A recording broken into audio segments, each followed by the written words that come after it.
Muy buenos días, señoras y señores. Buenos días, República Dominicana, y buenos días a los que nos sintonizan en el exterior. Hoy, viernes 21 de enero del año 2022, día de la celebración del Día de Nuestra Señora de la Altagracia para los católicos en República Dominicana. Buenos días, don Percio Maldonado. Buenos días, Gerald. ¿Qué tal? ¿Qué tal? ¿Cómo amanece? andas? Muy bien. Bueno, a propósito de esta mención que haces sobre el Día de la Altagracia, el país está conmemorando el centenario de la Virgen de la Altagracia. El centenario. Centenario, ya que fue coronada como... Cuando fue coronada, pues no de la aparición, porque de la No, aparición es mucho más coronada tiempo. fue cuando se corona y cuando se Sí. oficializa, que es la... Pero no es el país, lo están celebrando los católicos. Bueno, los católicos, porque fíjate que justo ayer el Constitucional rechazó el Eso es lo recurso más, de... eso es lo más, tú sabes que lo más inverosímil que puede haber aquí es que tú tienes de que hoy es el día de fiesta. ¿Por qué día de la Alta Gracia? Y el 26, ¿qué día del fundador del país?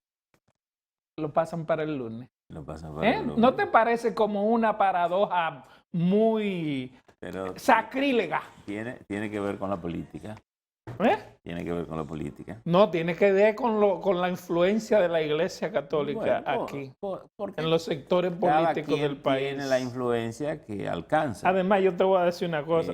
Precisamente hoy trae el listín diario La decisión del Constitucional una sobre decisión del Constitucional. anular el concordato. Y yo te voy a decir una cosa. Que es la relación del Tú Estado. has leído el concordato completo, ¿verdad que sí? Sí. Y tú no te das cuenta que es un adefesio jurídico. Claro, de una época muy particular y que... De 1954. Y que incluso no se corresponde con la Constitución. No se corresponde con la Constitución ni se corresponde con los tiempos. Claro. Es una barbaridad eso del concordato. ¿Tú sabes lo que? Que aquí un cura puede matar a alguien o puede hacer cometer cualquier delito y primero no puede ser apresado ni puede ser juzgado sin el consentimiento de la Iglesia Católica. Y segundo, si lo meten preso, tienen que llevarlo a un sitio donde no hayan laicos. O sea, eso está por encima del derecho a nivel mundial, a nivel internacional. A propósito de eso, ¿qué hicieron con el cura que mató al muchacho hace como un año o 2 años, que era el de por aquí, de una iglesia, por aquí. por ahí, por Villamilla. Por esa zona. Bueno, a lo mejor hicieron lo mismo que hicieron con Oceloki, que se lo llevaron, no permitieron la extradición a pesar de que el país la pidió. ¿Tú no te acuerdas que el país la pidió? Al final no la hicieron y parece que el cargo de conciencia que él tenía lo hizo aparecer muerto en una celda en Polonia. No, es que en la Santa Sede Dante. Sí, ellos Dante. Sí. Bastante han sido los papas que han muerto de té. Dante, entonces hay cosas que hay que acallarlas. Pero bueno, hoy es Día de la Altagracia. Hay mucha, desde ayer, antes de ayer, hay mucha gente haciendo peregrinación hacia la Basílica de Higüey. ¿Sabes que yo recuerdo que cuando yo era adolescente, que vivía ahí en San Cristóbal, al lado de la carretera Sánchez? Era muy usual que la gente iba a pie cumpliendo promesas. No, lo que yo veía era que el día anterior una considerable cantidad de vehículos se transportaban desde el sur en caravana hacia el este. Pero óyeme, pero no uno ni dos. No, y mucha gente ya tú no ves eso, sí, la gente va. Pero tú no lo ves en caravana como lo hacían antes. Lo que pasa es que ahora hay más transporte individual, la gente va. Tú no sabes para dónde va el carro, pero los carros pasan. Había mucha gente que iba en peregrinación a pie a cumplir promesas también. Que me imagino que se sigue haciendo. Mucha gente va a cumplir promesas, situaciones de enfermedad, situaciones de crisis. Que la gente, bueno, tú sabes que la fe es un arma poderosísima. Entonces la gente cree en estas cosas. Sí, la fe es un arma obvio. poderosísima, pero la fe no solamente la tienen los católicos, la fe la No, tiene no, el ser humano la como fe, tal. porque la fe en definitiva es en lo que tú crees. Bueno, Exactamente. el cristiano tiene un ser superior, pero la fe es tu confianza en lo que tú creas, en definitiva. Pero y es lo que te impulsa, ¿no? Tal vez si una cosa es fuerte en el espíritu humano es la fe, es decir, tu convencimiento de que las cosas existen o que se pueden. Entonces, dicen que si tú estás en situaciones de depresión y tú Ahora, yo te voy a crees que la decir, religión te cura, esa es tu yo te voy a medicina. decir una cosa. Ujú.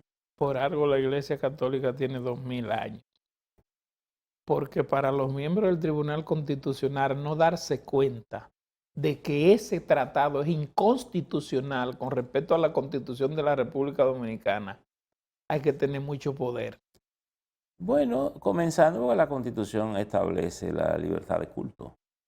La libertad de culto en sentido Sí, en sentido general. general, una sociedad Lo único abierta, es que la cantidad de privilegios que le sin otorga a embargo, través de ese el tratado, concordato hace esas exclusiones. al extremo, Percio, de que ya en 1924 nosotros teníamos una constitución laica, en el 1924, que fue modificada precisamente cuando meten el concordato Acuérdate que con Domenico Tardini, que fue el que firmó por el Papa y junto a Trujillo. Acuérdate que esto tiene mucho que ver con la dictadura.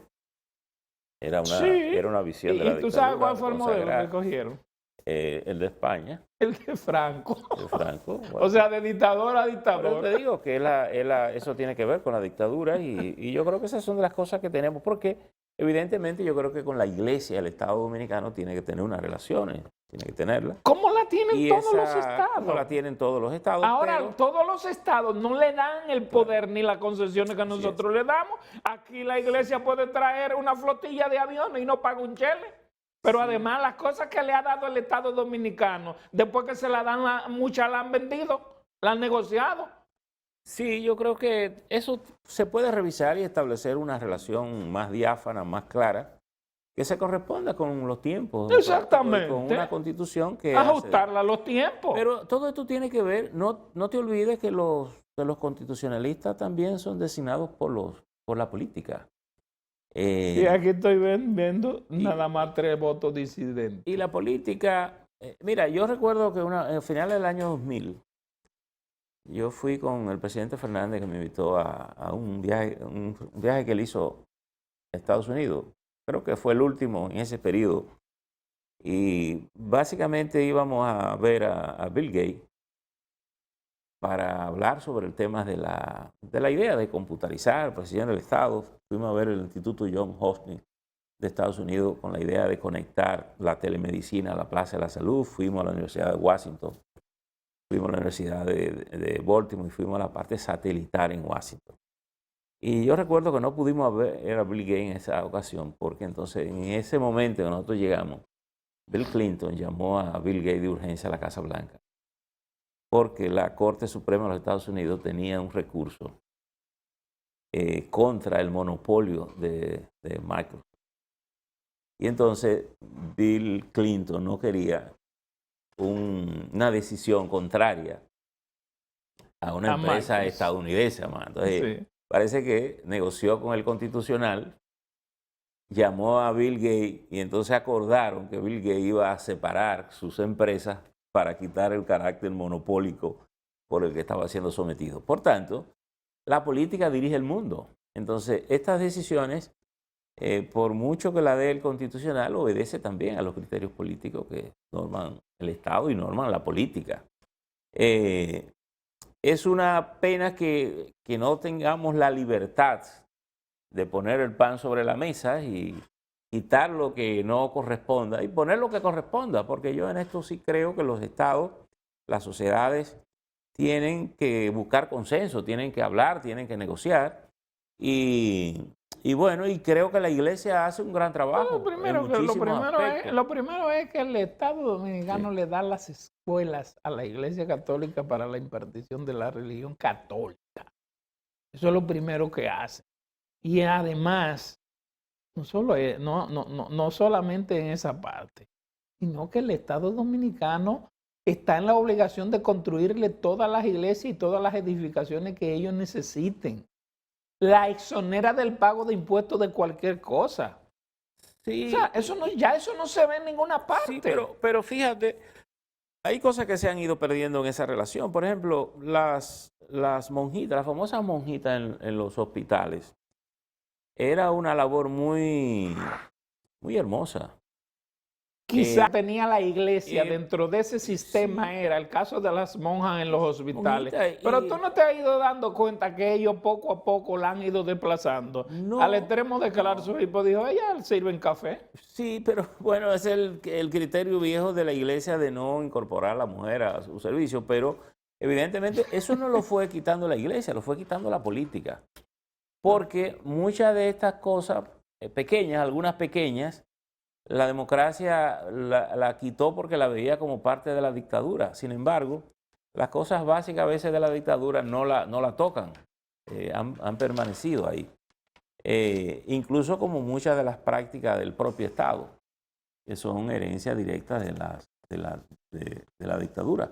Entonces, a Trujillo, como dice Soto Jiménez, hay que matarlo otra vez, el fantasma hasta los textos que se deben dar en las escuelas públicas aquí deben ser revisados por la iglesia. No, y el sistema educativo. Entonces yo te pregunto, tenemos un sistema en este momento y sin embargo nos oponemos a que se dé educación sexual en las escuelas. Sí, para que los curas no violen los muchachos después. Porque ni la familia ni el tiguerito saben por qué el cura le está poniendo la mano, ¿entiendes? Porque eso no es, educación sexual no es solo enseñarle cómo se hacen los niños a los niños. No. Enseñarle el respeto a su cuerpo, a su órgano, a su distancia. Una educación. Para que el niño sepa cuando el cura, el maestro, el vecino, el familiar lo está tocando de manera inadecuada. Correcto. Y él pueda encender la luz y decirle, mami, este hombre me está haciendo esto, papi, este hombre me está haciendo esto. Es decir, esa es la educación sexual. Por tanto, todas esas cosas tienen que ser conocidas, variadas, pero bueno, hoy tenemos el centenario de la Virgen, tenemos la Basílica y tenemos también la decisión del Constitucional que parece que estaban esperando el Día de la Altagracia. Bueno, es una manera de hacer un aporte a la conmemoración y a la paz. Miren, señores, hay una decisión que fue anunciada ayer, que se había estado tratando o se anunció en algún momento, pero ya ayer la vicepresidenta de la República, doña Raquel Peña, informó que se van a vacunar contra el COVID a 1.378.000 niños de entre 5 y 11 años. De manera que este proceso vendrá, yo creo que será parte y es parte del proceso de inoculación contra el COVID. Yo te pregunto, Percio, ¿tiene o tendrá el Gabinete de Salud o el Ministerio de Salud los datos de la cantidad, o la Sociedad Dominicana de Pediatría, los datos de la cantidad de niños en edades de esa categoría que han sido infectados por el COVID-19? Bueno, yo no sé si lo tiene. Porque es que hay un problema que yo estoy viendo. Yo estoy viendo que dentro del programa general que tenemos, como que para no llegar a la meta nos estamos ensanchando demasiado momentáneamente. O sea, no terminamos la segunda dosis cuando vamos a la tercera. No terminamos la tercera cuando ya se habla de una cuarta. No llegamos al 70% de las dos vacunas cuando estamos llamando a los niños. Entonces, yo digo, bueno, pero ¿por qué no cumplimos por etapas esta situación? Mira, yo creo que ciertamente, como incluso ayer lo hablábamos con el exministro Sánchez Cárdenas, yo creo que hay muchas verdades en todo esto, pero también hay que decir lo siguiente. la pandemia no ha sido una cosa estática. La pandemia también ha ido cambiando. Por tanto, la misma variante, las situaciones que se van conociendo, acuérdate que la humanidad tenía un siglo que no conocía una pandemia. Por tanto, muy poca gente viva había vivido una pandemia, incluyendo los médicos que tienen la primera responsabilidad de atender al que se enferma. Los familiares, fíjate que muchos procedimientos que se hacían en principio, posiblemente le costó hasta la vida a algunos, porque Sí. tal vez los mismos médicos no lo trataron de la manera más adecuada, que ya hoy conocen más cómo hacerlo. Se dice que las variantes son más ligeras, son más suaves. Bueno, es que también conocemos más hoy de cómo tratar esta situación. Entonces, yo pienso que el gobierno y el mundo ha ido arreglando un poco la carga en el camino. En principio habíamos hablado de unos 7.5, 8 millones de personas, pensando básicamente en los adultos. En los adultos, sí. Pero ahí no se incluían, por ejemplo, los inmigrantes. La sociedad dominicana tiene una gran cantidad de personas, incluso ilegales aquí, haitianos, venezolanos, extranjeros que viven aquí, No, y los extranjeros que viven aquí. que no tienen asunto. Y tú dices, Que bueno, no tenemos datos exactos de cuántos extranjeros tenemos. eso no estaban en esa meta porque posiblemente tú no tenías el dato. Sin embargo, si esas personas iban apareciendo, era ilógico que tú te negara a vacunarlo porque es una persona que convive contigo. Porque la convivencia no se da si tú tienes el papel legal de un estatus. La convivencia se da porque tú existes ahí y yo estoy aquí. Por tanto, educación, salud, tú tienes que brindársela porque el ser humano Lo que está aquí. pasa es que hay muchas partes de este proceso que hemos tenido con el asunto de la vacunación, donde tú ves que se va aceleradamente. Es como cuando tú llevas un carro a un aceleramiento a buena velocidad y de buenas a primeras, tú le das un cambio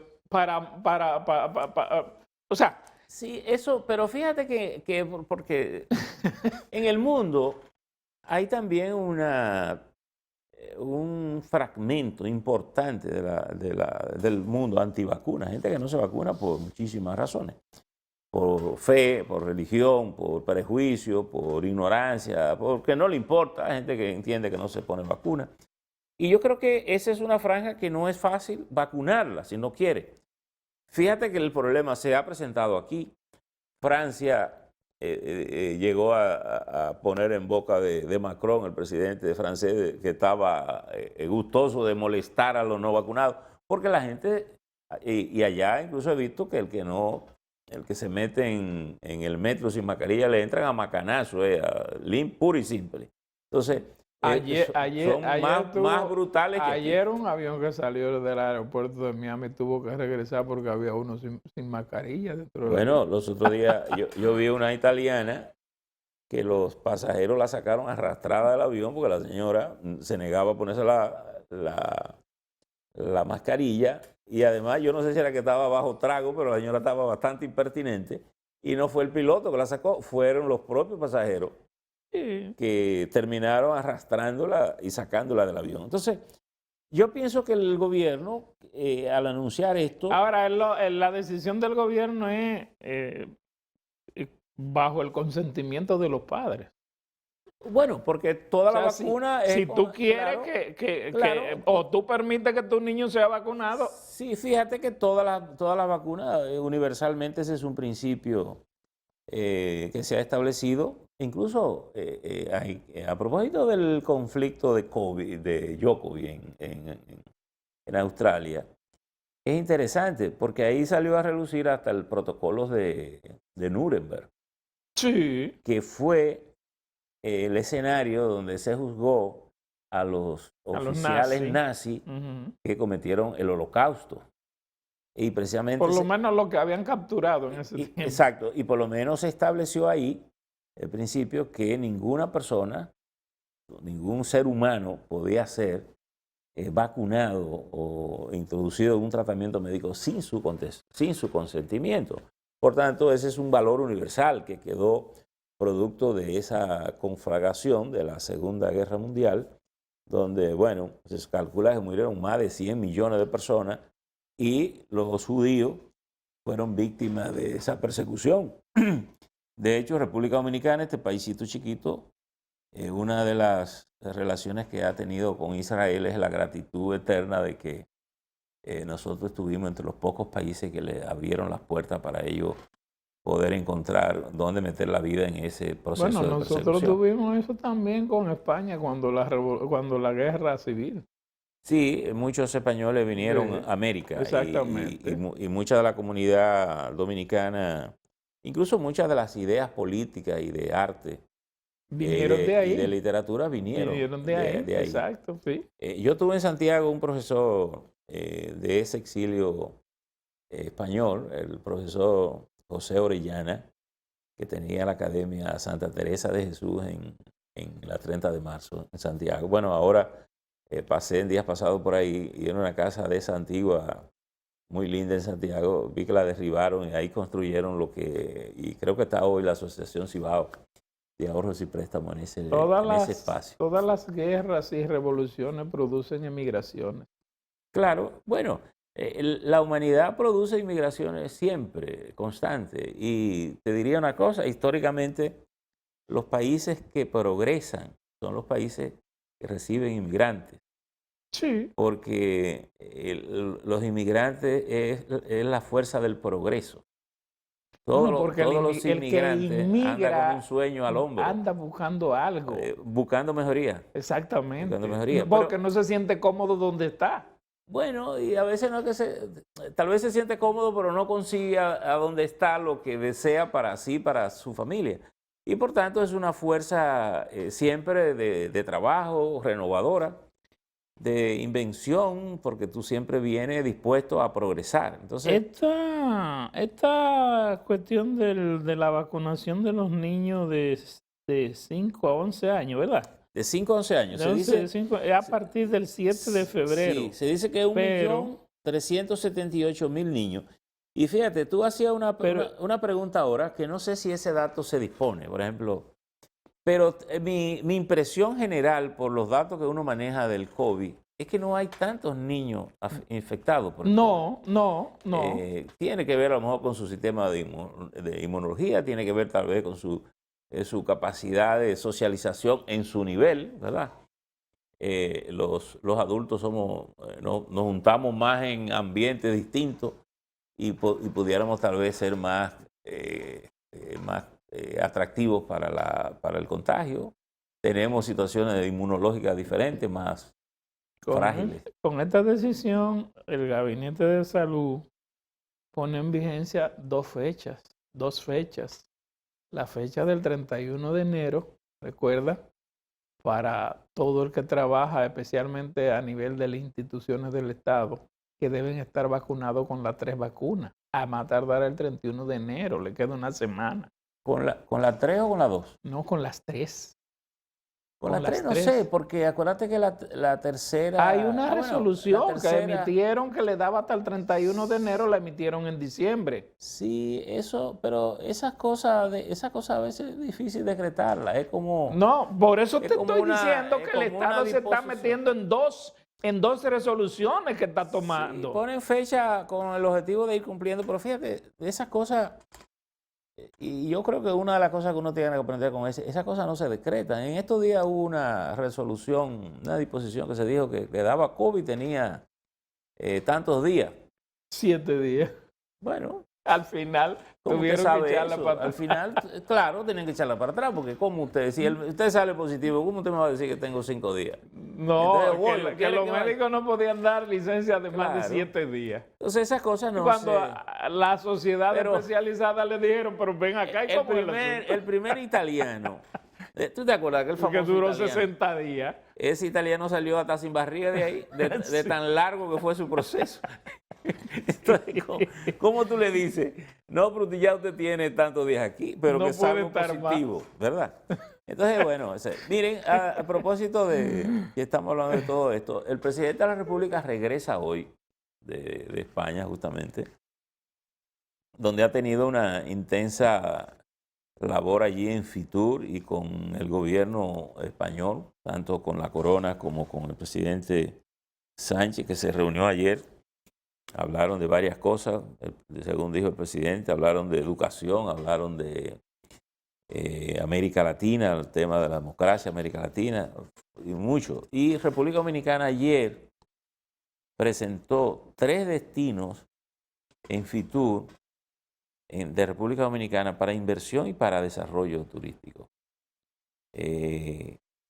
Básicamente son Costa Sur se llama, la zona colonial de Santo Domingo, como un Que escenario. de hecho lo es. De hecho lo es, pero lo identifica el gobierno, lo propone como zonas de inversión importante y para desarrollo turístico, es decir, para que la gente venga a hacer turismo. ¿Dónde está el dato aquí? Básicamente. Aquí está. Dice la República Dominicana, en el marco de la Feria Internacional de Turismo, dice aquí, dice el acto celebrado. ¿Dónde están los 3 sitios? Okay, aquí están. Costa del Ámbar, Puerto Plata, Miches, el relanzamiento de la zona colonial, y la República Dominicana también presentó Costa Mar, esa la dije, ¿verdad? Costa Mar, Miches y el relanzamiento de la zona colonial. Esas son las 3, ese es el pan que puso sobre la mesa. Tú sabes que me llamó la atención que habiendo el gobierno abierto una licitación para proyectos en la zona de Pedernales, en Fitur no han mencionado a Pedernales. Bueno, yo creo que no es que no se mencionó, esas cosas se hablan, pero acuérdate que Pedernales está comenzando ahora. Claro, pero precisamente es el momento sí, de tú comenzar a invertir. Pero esas cosas no son tan rápidas. Esas cosas tienen que se hace el master plan, esas cosas van más al paso. Estamos hablando, estas son zonas, acuérdate que estas son plazas turísticas donde tú vienes a negociar incluso in situ situaciones de hoteles, de negocios, de cosas que están funcionando, que pueden imaginar. Por tanto, yo me imagino que habrán conversado de Pedernales, pero en Pedernales tal vez no hay demasiado cosas que ofertar desde el punto de vista de que está en proyección todo esto. No, ellos tienen un plan maestro. Bueno, está el plan maestro, que incluso lo dejó el gobierno pasado en el master plan, y el gobierno actual le ha dado seguimiento, ha hecho algunos ajustes importantes, pero esos son proyectos que están ahí y son cosas más a mediano y largo plazo. Eso no camina tan rápido y te diría que ojalá que no camine tan rápido, porque las cosas que van demasiado aceleradas posiblemente son insostenibles en el tiempo. Esas cosas se comienzan a construir y van siendo para que sean sostenibles en el tiempo, para que duren en el tiempo. Y yo creo que el país tiene experiencia de fracasos que han pretendido alterar, digamos, las reglas naturales de la cosa. Aquí en el país yo creo que de eso tenemos que hablar. El presidente habló en España ayer de nuevo del fideicomiso, el contrato de fideicomiso. Incluso el presidente se molestó ayer. Se molestó. Con el asunto. Y yo quiero decir, a propósito, estaba hablando de manera muy enérgica. Y yo quiero decirle al presidente que a veces los gobiernos tienen la decisión de equivocarse en lo mismo, la misma cosa. Yo creo que el gobierno ha cometido algunos errores de entrada con ese asunto, y es que no ha explicado primero la conveniencia de ese procedimiento que está usando con Punta Catalina, y sin embargo ha pretendido que llevado al Congreso es válido y que todo el mundo lo tiene que entender. Yo no sé si aún es tiempo, y yo pienso que sí, que siempre hay tiempo, de que el presidente cuando regrese planifique de manera formal, dar una explicación profunda de la visión del gobierno de esto, de las conveniencias de ese contrato. Pero, Percio, aquí nosotros no tenemos el Consejo Nacional Económico y Social, donde se puede discutir un tema tan conflictivo. Sí, pero aquí digamos que ya no es para discutir, es para explicar. Es decir, porque ya el contrato está hecho y está en el Congreso. Entonces, No, el presidente dice que no hay contrato, que no hay contrato. Es un fideicomiso, Bueno, no es un contrato. bueno, pero un Y yo digo, fideicomiso. y sobre la base de que entonces un es fideicomiso- que se va a hacer ese Bueno, fideicomiso. pero un fideicomiso es un contrato desde el punto de vista que acuerda las reglas con que opera un negocio o una actividad. Pero yo pienso que sería muy oportuno que el presidente coja su equipo de gente y en una especie de conversación le explique al país exactamente las conveniencias de este, Lo que pasa es que modelo. yo tengo la idea Porque si el modelo es bueno, si el modelo es válido, no solo será bueno para Punta Catalina, puede ser bueno para muchísimas modalidades que pueda operar. Puede ser un mecanismo novedoso incluso para las obras públicas. Colombia está usando el fideicomiso para las obras públicas contra la corrupción. Es decir, cuando va a hacer una carretera, cuando va a hacer un puente, lo hace. Entonces, lo que quiero decir es que yo creo que el gobierno no puede dar por sentado de que el convenio que ha acordado, la modalidad que ha acordado, todo el mundo la debe entender válida y que es sana. Y yo pregunto una cosa. Si esos empresarios que están dentro de ese fideicomiso son tan eficientes, ¿y por qué ellos no hicieron una Punta Catalina sabiendo la necesidad que tenía el país? Porque es muy fácil que el Estado te haga un asunto y te lo dé a ti, ¿verdad? Yo en eso, y fíjate que yo no tengo objeción a que en la condición ni de empresario, ni de político, ni de cura, ni de asunto, vaya a un sitio. Porque yo creo que hay gente... Los mismos empresarios que le vendían la electricidad al Estado y que le boicoteaban al Estado cuando le daba la gana, son la misma gente que están detrás de eso. Todo eso, y el que gobierna tiene que bregar con todo eso. Por tanto, un presidente, como decía la memoria de Adriano, ¿verdad? Adriano decía que él sabía cuando los comerciantes le estaban mintiendo, pero él tenía que negociar con ellos. Entonces, los gobiernos, el que gobierna tiene que bregar con los intereses de un país. Y un país es una madeja de intereses por todos lados. Entonces, es conciliar eso, hacerlo manejable, hacerlo que funcionen. Y ese es el éxito de un gobierno, ese es el éxito de un país, ese es el éxito de una institución, ese es el éxito de una empresa. Por tanto, pienso que sería muy oportuno y le convendría al gobierno hacerlo para que no le pase como incluso yo recuerdo el presidente Danilo Medina molesto con las preguntas de los periodistas también sobre la corrupción, que preguntó qué corrupción, cuál corrupción. Y sin embargo ha tenido hoy que enfrentar una situación que yo me imagino que él no la deseaba. Tenemos que hacer una pausa.